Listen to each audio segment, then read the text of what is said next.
Hi అండి, నమస్తే. Welcome back to my channel. నేను లక్ష్మిని. ఇవాళ మన వీడియోలో రవ కర్జికాయలు ఎలా రెడీ చేయాలి, ఏమిటి, ఎంతో కమ్మగా ఉండేటువంటి మన రవ కర్జికాయలు ఎలా రెడీ చేసుకోవాలి ఏమిటి అనేది చూద్దామండి. చూడండి ఎంత బాగున్నాయో, కలర్ఫుల్గా నోరూరించేలా ఉన్నాయి కదా.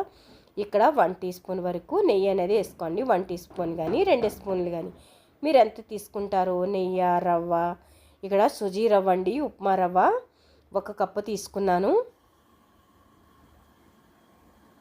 ఆ కప్పు తీసుకున్నాక మనం ఆ నెయ్యిలోనే బాగా కలిసేటట్టు కలుపుకోండి. అంటే ఇక్కడ ఈ రవ్వ నెయ్యిలో బాగా కలిసి ఆ నెయ్యితో పాటు వేగేటట్టు చూసుకోండి. అది గోల్డెన్ కలర్ వచ్చే వరకు వేయించుకోవాలి. చూసారా, కలర్ అనేది మనకి చేంజ్ అయిపోయింది. ఈ విధంగా కలర్ వచ్చే వరకు చేసుకోండి. కలర్ వచ్చాక,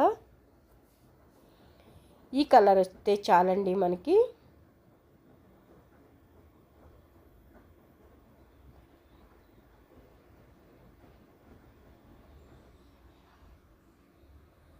ఇక్కడ వెండి ద్రాక్ష వేస్తున్నాను 1 చిన్న కప్పుడు. అలాగే 1 కప్పు మనకి బాదం పప్పులు చిన్నగా తరిగేసి అవి కూడా వేసానండి. బాదం పప్పులు. ఇక్కడ ఇంకొక కప్పు జీడిపప్పులు. అంటే మనం డ్రై ఫ్రూట్స్తో ఎక్కువ ప్రిపేర్ చేస్తున్నాం కాబట్టి డ్రై ఫ్రూట్స్తోనే చేస్తున్నాము. ఇలా ట్రై చేయండి. డ్రై ఫ్రూట్స్ అనేది దీంట్లో ఎక్కువ శాతంగా ఉండాలి.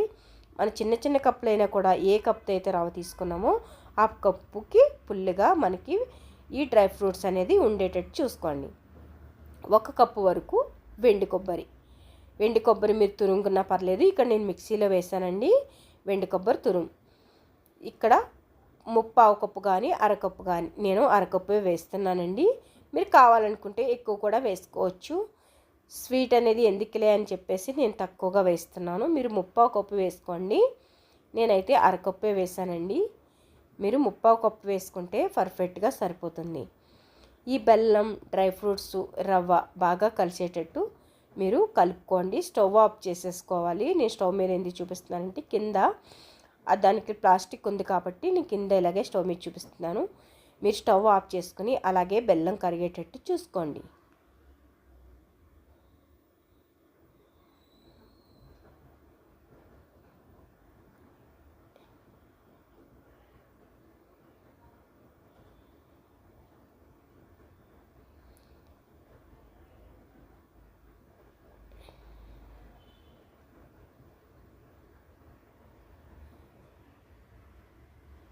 ఇలాగా మరొక గిన్నెలో మైదాపిండి తీసుకోండి.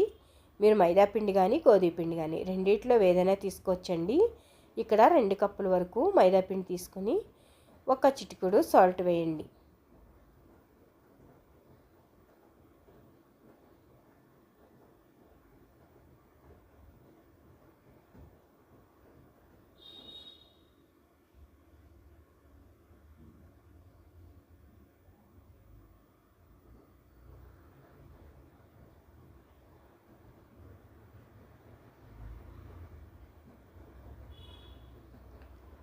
దీంట్లోనే నెయ్యి వేసుకోండి. ఇక్కడ 1 టీ స్పూన్ వరకు నెయ్యి ఉంది. మీరు కావాలనుకుంటే ఇంకో 1 టీ స్పూన్ బాగా పిండిలో కలిసేటట్టు బాగా నెయ్యి వేసుకోండి. అప్పుడే కమ్మగా ఉంటాయండి, కరకరలాడుతూ వస్తాయి. మీరు నెయ్యి కానీ నూనె కానీ తక్కువ అయితే కనుక మళ్ళీ వేసుకోండి. మరొక స్పూన్ వేసుకున్నారంటే మీకు సరిపోతుంది.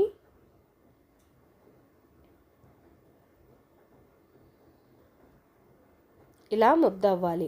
ఈ పిండి కలిపేటప్పుడు మొయిన్ అనేది చాలా బాగుండాలండి, అప్పుడే వస్తుంది.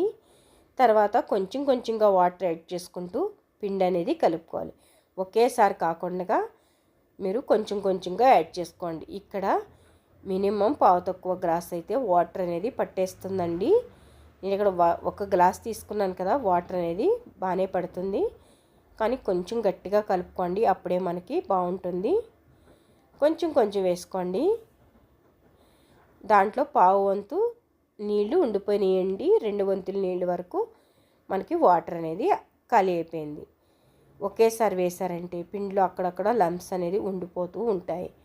మీరు గట్టిగా ఇలా కలుపుకుంటూ మీరు ట్రై చేయండి, బాగా వస్తాయి.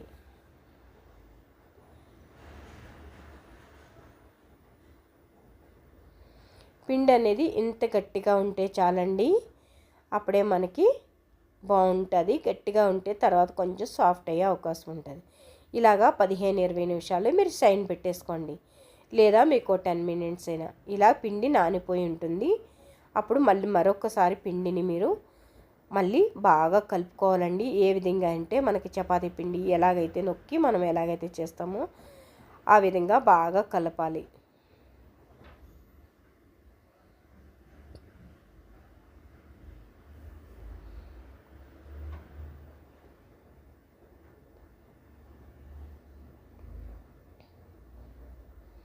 చూసారు కదండి, ఇలా బాగా కలుపుకుంటూ, లేదంటే చిన్నగా ఇలా కట్ చేసుకోండి. ఇలా కట్ చేసుకున్నది మనకి కరెక్ట్గా వస్తుంది. మనం రౌండ్ కూడా చేయవసరం లేదు.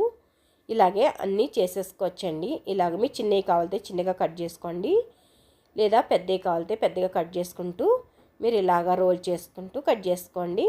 అప్పుడు మనకి చపాతీలా ఒత్తుకోవడానికి, అంటే పూరీలా కానీ చపాతీలా కానీ చిన్న సైజులో ఒత్తుకుని మనం కర్జికాయలు చేసుకోవడానికి బాగా వస్తాయి.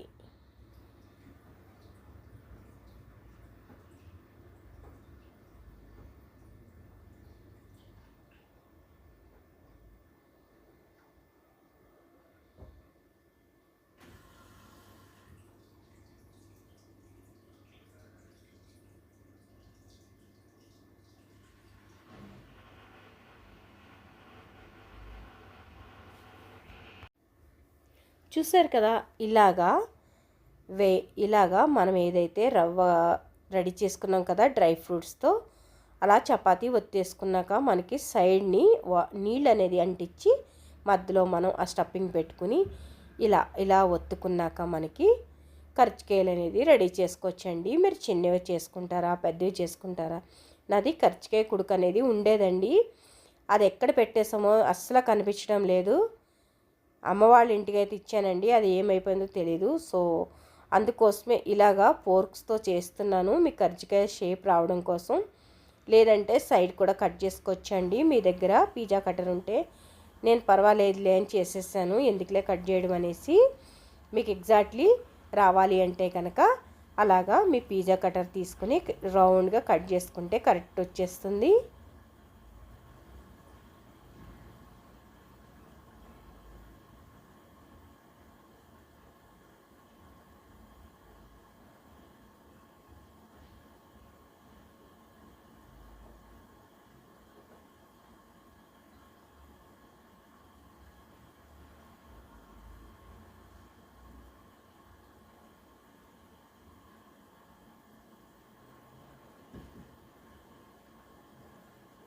ఇలాగా సేమ్ అండి, మళ్ళీ మధ్యలో వేసుకోవాలి. ఇలా మెల్లిగా ఫోల్డ్ చేసుకోవాలి. ఫోల్డ్ చేసుకునే విధానం కొంచెం నిదానంగా చేయండి, అప్పుడు ముందుకు వచ్చేస్తే కనుక ఓపెన్ అయిపోయే అవకాశం ఉంటుందండి. అలా అవ్వకుండా కొంచెం కేర్ఫుల్గా ఇలాగా మనం ఫోర్క్స్తోనే, మన నూడిల్స్ తినే ఫోర్క్స్ ఉంటాయి కదా వాటితోనే మనం అలా నొక్కేస్తే కనుక కర్జికాయ షేప్ అనేది బాగా వచ్చేస్తుంది. చూసారా, ఇది కూడా మనకి రెడీ అయిపోయిందండి. మనకి 1 బై 1 అదే విధంగా పెట్టేసుకోవచ్చు. మీకు లెంతీ వీడియో అయిపోతుందని ఎక్కువగా చూపించట్లేదండి నేను.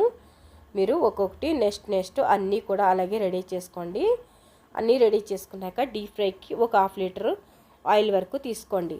మీరు చిన్నది ఒక్కొక్కటి వేయించుకుంటానంటే చిన్నది తీసుకోండి. నేను 2-3 వేసుకోవాలనుకుంటున్నాను కాబట్టి పెద్ద మూకుడు అనేది తీసుకున్నాను. ఇలా స్టెయిన్లెస్ స్టీల్ తీసుకుంటే కనుక బాగుంటుంది. ఇలాగా 1 బై 1 వేసుకుంటూ ఇలాగా మనం టర్న్ చేసుకుంటూ కలిపేమంటే కనుక అది ఇడిపోయే అవకాశం ఉంటుందండి. రవ్వ డ్రై ఫ్రూట్స్ అనేది బయటకు వచ్చేస్తాయి. సో అలా కాకుండా మనం మెల్లిమెల్లిగా తిప్పుతూ మనం అటువైపు ఇటువైపు టర్న్ చేసుకుంటూ మనం కర్జికాయలు అనేది కాల్చుకోవాలి.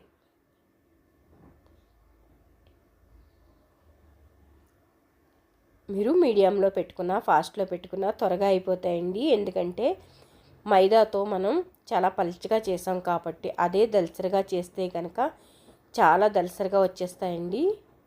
మీరు ఇంకా పలుచగా కావాలంటే కూడా చేసుకోవచ్చు, చిన్నవి చేసుకోవచ్చు. సో మీరు చిన్నవి అయినా పెద్దవి అయినా ఒకేలా చేస్తారు కాబట్టి ఇలా ఈ కలర్ వస్తే సరిపోతుందండి. అంటే గోల్డెన్ కలర్ రావాలి. తర్వాత ఇంకొంచెం కలర్ అనేది వస్తాయండి. ఇలా ఏగేటప్పుడు వేడి మీద ఇలా ఉంటుంది కదా, ఇంకొంచెం కలర్ అనేది వచ్చేస్తుంది. సో ఈ కలర్ అయితే మనకి సరిపోతుంది. నెక్స్ట్ బ్యాచ్ కూడా ఇలాగే వేసేసుకోవాలి.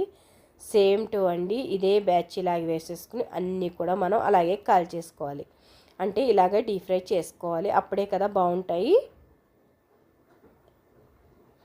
కొంచెం ప్రాసెసింగ్ పెద్దగా ఉన్నా మీరు కట్ చూసారంటే కనుక అదే తెలుస్తుందండి. ఎందుకంటే నేను ఏమేమి వేసాను, డ్రై ఫ్రూట్స్ వేసాను, డ్రై ఫ్రూట్స్లో ఏమేమి వేసాను ఏమిటి అనేది మనం చూడాలంటే కరెక్ట్గా చూడాలండి. ఎందుకంటే రవ్వతో చేయడం కొంచెం ఈజీ ఏమి కాదు, కొంచెం కష్టమే. ఎందుకంటే విడిపోతూ ఉంటాయి ముందుకు రవ్వ వస్తే. సో మనం ఇలాగా రవ్వతో చేసేటప్పుడు కొంచెం కేర్ఫుల్గా చేయాలి. అది కూడా ఎంతెంత వేయాలి, రవ్వ ఎంత వేయాలి, కొబ్బరి ఎంత వేసుకోవాలి, డ్రై ఫ్రూట్స్ ఎంత వేయాలి అనేది ఫుల్ వీడియో చూసినట్లయితే మనకి తెలుస్తుంది. ఇంతేనండి, మనకి రెడీ అయిపోయింది. మీ నచ్చితే లైక్ చేయండి, షేర్ చేయండి, ఫ్రెండ్స్కి రిలేటివ్స్కి పంపించేయండి. థ్యాంక్